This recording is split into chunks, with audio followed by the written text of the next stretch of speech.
The Lord be with you. A reading from the Holy Gospel according to Mark.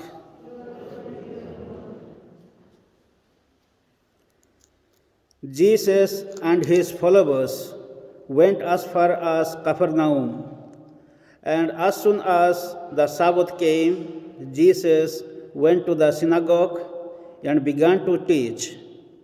And his teaching made a deep impression on them, because, unlike the scribes, he taught them with authority. In their synagogue, just then there was a man possessed by an unclean spirit, and it shouted, "What do you want with us, Jesus of Nazareth? Have you come to destroy us? I know who you are, the Holy One of God." But Jesus said sharply, "Be quiet, come out of him." And the unclean spirit threw the man into convulsions, and with a loud cry went out of him. The people were so astonished that they started asking each other what it all meant. "Here is a teaching that is new," they said, "and with authority behind, he gives orders even to unclean spirits, and they obey him." And his reputation rapidly spread everywhere through all the surrounding Galilean countryside. The Gospel of the Lord.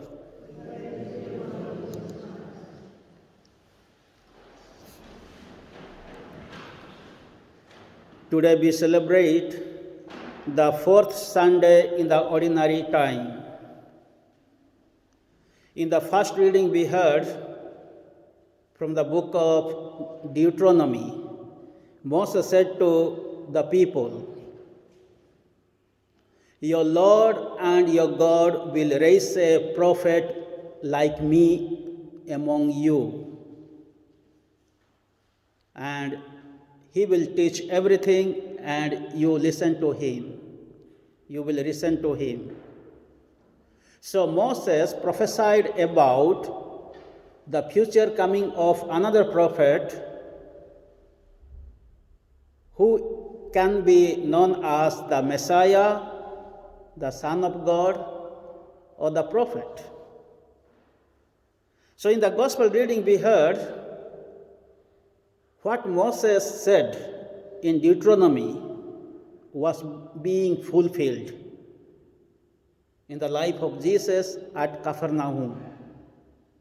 If you have gone to Jerusalem, just you remember the place Capernaum. So there was a synagogue. In the same synagogue, Jesus went on the Sabbath to teach, to preach, and to heal. And according to today's gospel, his teaching was unlike from scribes or Pharisees. And people acclaimed, people witnessed that his teaching was new, completely new from some other rabbi's teaching. And his teaching was having authority. What a teaching, they said. We have never heard like this. And in the same synagogue, we find there was a person who was possessed by an unclean spirit. And as soon as he saw Jesus, he said, "What do you want with us, Jesus of Nazareth? Have you come to destroy us? I know you are the Holy One of God."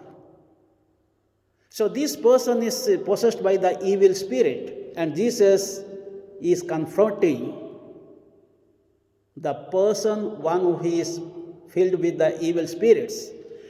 And Jesus is healing, or Jesus is doing this miracle for the first time according to Mark Gospel. So in Mark Gospel, Jesus is confronting with the evil spirit or demon, and this spirit is personified or identified as Satan or devil or accuser. According to Revelation, this spirit is known as the dragon. So Jesus is going to heal this person with authority, with the word of authority. Then Jesus said immediately, "Be quiet, come out of him." And the evil spirit left him, and the person got healed. He was healed. Indeed, there are evil spirits. Even when Jesus went to the desert to pray and to fast for 40 days, the Satan tempted him. But the Satan did not overcome him. Whereas Jesus defeated the Satan. He overthrew the Satan. So his power was beyond the power of Satan. And we see even Jesus said to Simon Peter, when Simon Peter said, "Lord, this is we should not go to Jerusalem. You should not die. You must not die." Then immediately Jesus said, "Get behind me, Satan. You are blocking my way, the God's way." So, how the people are getting the evil spirits?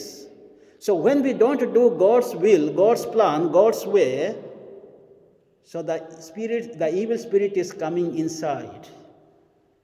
So the final victory of Jesus over the evil spirit was on the cross. Dying on the cross, Jesus destroyed sin and death, and he restored life. So no evil spirit, no Satan or no demon could succeed him, could defeat him, whereas Jesus defeated all the evil spirits or Satan or demon. So this was the purpose of the coming of Jesus into this world, to save us from sin and death, to save us from evil spirits. From where can we get the evil spirits? From where the evil spirits are coming? When we don't do God's will, God's plan, when we don't walk according to God's command, the human beings can become the evil person.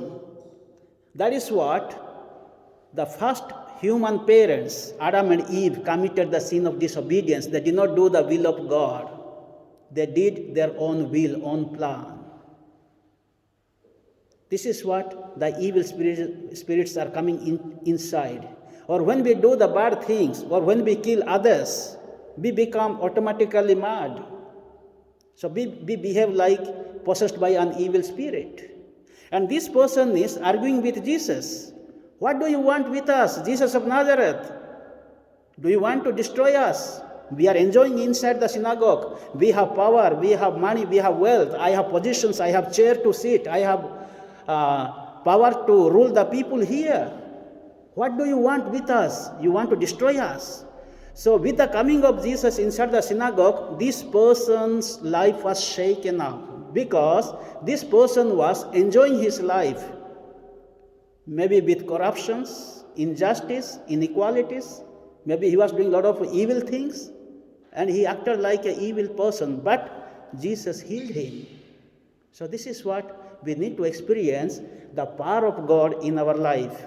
And Jesus could do all these things because of his submission to the will of his Father in heaven. Jesus never did his own will, or the will of the Satan, or will of the people. Jesus always did the will of his Father, will of God, the plan of God in his life. That is what he had power and authority to cast out devils. That is what when he sent his disciples to outside, he said, "Go out to the whole world, proclaim the good news, baptize them, and cast out devils." When he called the 12 disciples, according to Mark Gospel chapter 3, verse 13 onwards, he called them to be with him, to be sent out, to have authority over unclean spirits or evil spirits. So Jesus is giving his power and authority, those who can do God's will, God's plan, to cast out evil spirits. So this is what we find in today's gospel, how Jesus is healing this person. In different ways, we also have the same kind of spirits, like sometimes we act. But when we listen to the voice of God, when we do God's will, God's plan in our life, we will be healed.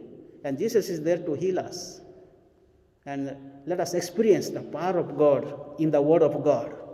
Let us experience the presence of God in the Holy Eucharist, where Jesus is present. And let us experience the strength or the presence or power of God in our prayerful life. As we have come here to experience the power of God, let us believe in the power of God. Let us not believe in the power of evil spirits in our life. May the good Lord bless us all.